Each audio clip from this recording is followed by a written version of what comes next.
Hello, I'm actually in the car park still of West Ham's training ground post press conference with Graeme Potter ahead of Everton. I was there to ask my questions. Basically Sky and PLP went first and they kind of asked more about the current situation of the club, what was going on, if he's feeling any pressure, has he spoken to the board. Potter's answers are very much along the lines of that he is more than aware of the issues that the club faces. He knows this is down to him to solve, though what he did say is, this is what he said at the end, this part is kind of in the written section so it won't be in any of the recorded stuff, but what he has said is a lot of other managers were given time. I mean, someone even brought up the statistic that David Moyes only won, I can't remember what it was, I might fluff this up, sorry, 3 in his first 15 games in charge in his most recent spell at West Ham. So that may be slightly incorrect by a couple of numbers, but you get the idea of it, just to say that there wasn't instant success. Same with Jurgen Klopp, and even Graeme Potter brought up Alex Ferguson. He said, I'm not saying I'm in the same league as these guys, but these managers were given time. They weren't successful straight away, but slowly what they wanted the club to be was implemented, and it took a little while. It took more than a few months for the results to start showing, and then they became incredibly successful. So he's been very stum about chats with the board.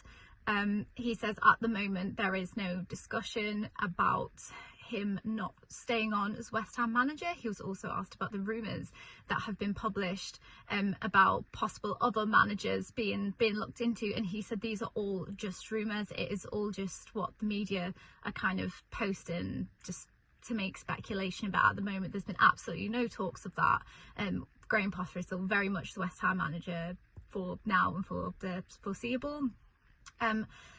Everton, he is hoping, well, that there's going to be a win. He's kind of said he knows it's a must-win game. He was asked about his relationship with David Moyes. Did him and kind of Moyesy speak before he took over the West Ham job? And he says they wasn't able to because David Moyes was taking on the Everton job at the same time, so they didn't have enough time to have this discussion. But they did have a chat last time the two teams played each other, which I believe was a 1-1 draw back in March.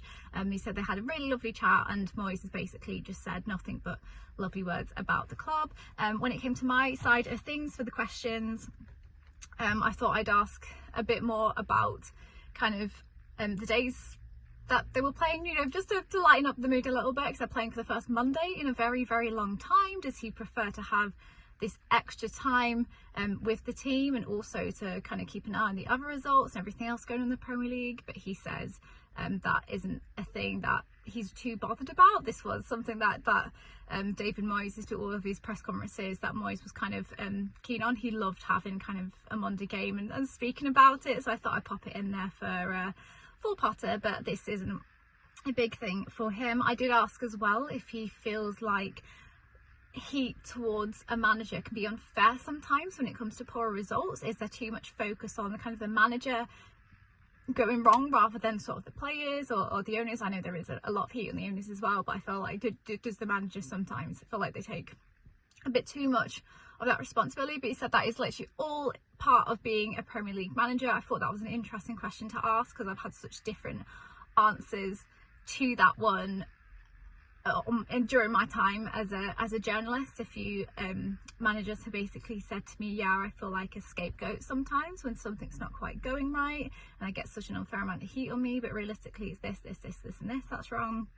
And I also asked as well, kind of just the human side of things, not just as a manager, but how do you cope with this sort of heat and the current situation at West Ham as a person as well? And he says he tries to take it all within his stride. It's part of the Premier League job. He knew what he was getting himself into. He knew West Ham was going to be a challenge, and he didn't take the job knowing it was going to be an easy job. He always knew it was going to be a challenge, so that's why he's taking this. And at the very end, I thought I'd be brave, because he's usually quite a nice manager. He's in good spirits, so I thought I would ask him at the very end about the current face swap trend. BBC Sport did ask me beforehand if I would mind asking it, so I said I will see what the mood is like, and the mood seemed pretty good. He seemed quite happy, so I did kind of say I have a bit of a silly one at the end, and I do apologise in advance.